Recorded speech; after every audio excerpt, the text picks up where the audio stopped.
Nous voici arrivés à Bordeaux pour la découverte de la ville. Pour débuter, une vue panoramique qui débute par la place de la Bourse, la Garonne, les deux flèches de la cathédrale Saint-André,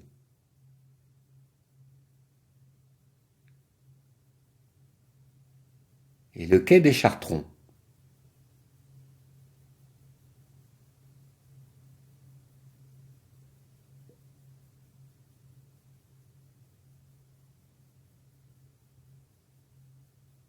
La porte de la Grosse Cloche est l'élément emblématique de la ville, à laquelle les Bordelais sont très attachés. La superbe place de la Bourse aménagée de 1730 à 1735, avec au centre la fontaine des Trois Grâces.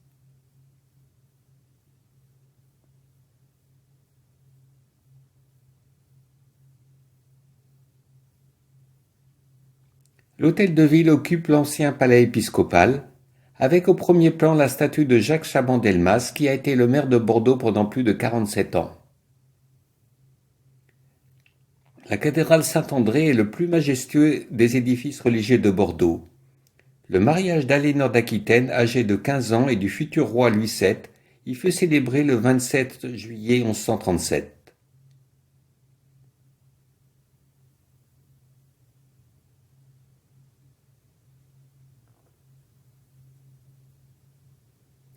Le portail royal évoque par son style l'apogée du gothique français du XIIIe siècle. Il est célèbre pour ses sculptures inspirées de la statuaire de l'Île-de-France.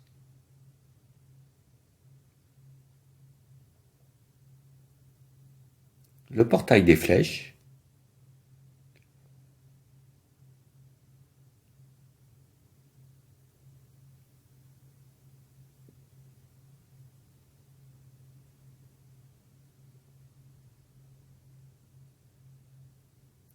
la tour Péberlan avec au sommet la statue de Notre-Dame d'Aquitaine, depuis le sommet vue sur la cathédrale, sur la vieille ville,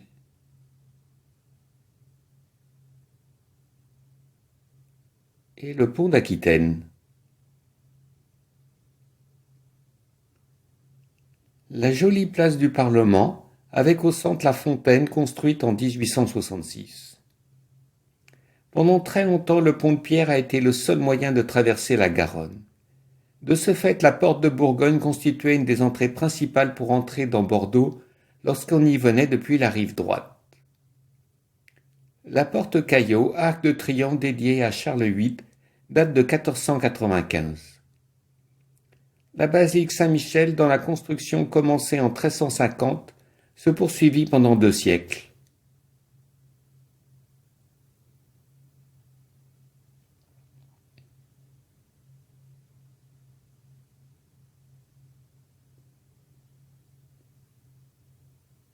La flèche Saint-Michel est le clocher isolé de la basilique. L'esplanade des Quinconces, remarquable par sa superficie, 12 hectares, la plus grande place de la France. Elle est célèbre pour son monument aux Girondins. Il a été élevé en mémoire des députés girondins victimes de la Terreur en 1793. Le Grand Théâtre a été élevé sur des vestiges d'un temple gallo-romain. L'Institut culturel Bernard Magrez. Bernard Magrez, viticulteur bordelais, a dédié un château à l'art contemporain.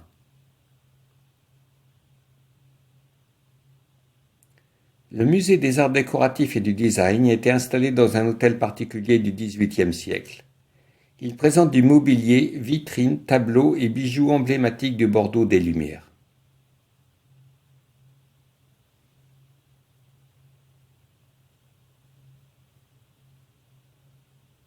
Le musée des Beaux-Arts avec une œuvre de Pierre Lacour, représentant une partie du port et des quais de Bordeaux au XVIIIe siècle. Une œuvre de François Morellet, artiste choletais très connu au Japon et ancien dirigeant de l'entreprise Bébé Confort. La traite négrière à Bordeaux s'est déroulée entre 1672 et 1837. La ville se place en 3e position des ports français derrière Nantes et La Rochelle. Voici le quartier Mériadec et ses bâtiments modernes. L'hôtel de région à la façade rythmée par les lames verticales en béton. L'église Saint-Bruno, seul élément subsistant du couvent des Chartreux, et le cimetière de la Chartreuse avec à gauche la tombe du peintre espagnol Francisco de Goya. La base sous-marine, impressionnant vestige de la Seconde Guerre mondiale, fut construite de 1941 à 1943 pour abriter la 12e flottille de sous-marins de l'armée allemande. Elle abrite maintenant les bassins de lumière, avec au moment de la visite un spectacle Venise la Sérénissime.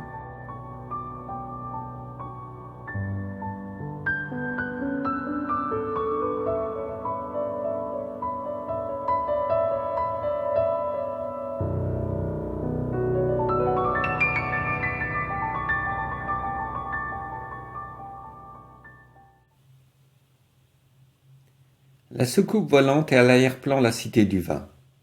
Le bâtiment en verre et aluminium a été inauguré en 2016.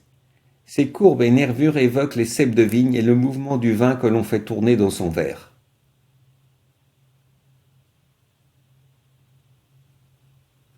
La vigne est cultivée au pied du mont Fuji au Japon. La visite se termine au 8e étage avec une vue panoramique sur Bordeaux et une dégustation d'un verre de vin. Une cave typique dans le quartier des Chartrons.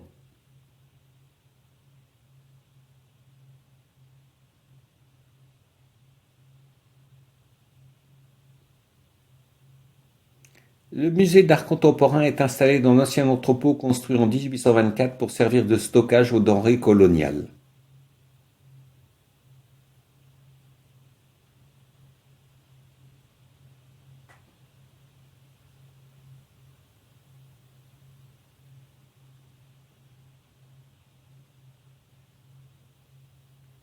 La basilique Saint-Seurin fut construite sur une nécropole antique où l'on peut retrouver dès le IVe siècle des symboles de sépulture chrétienne.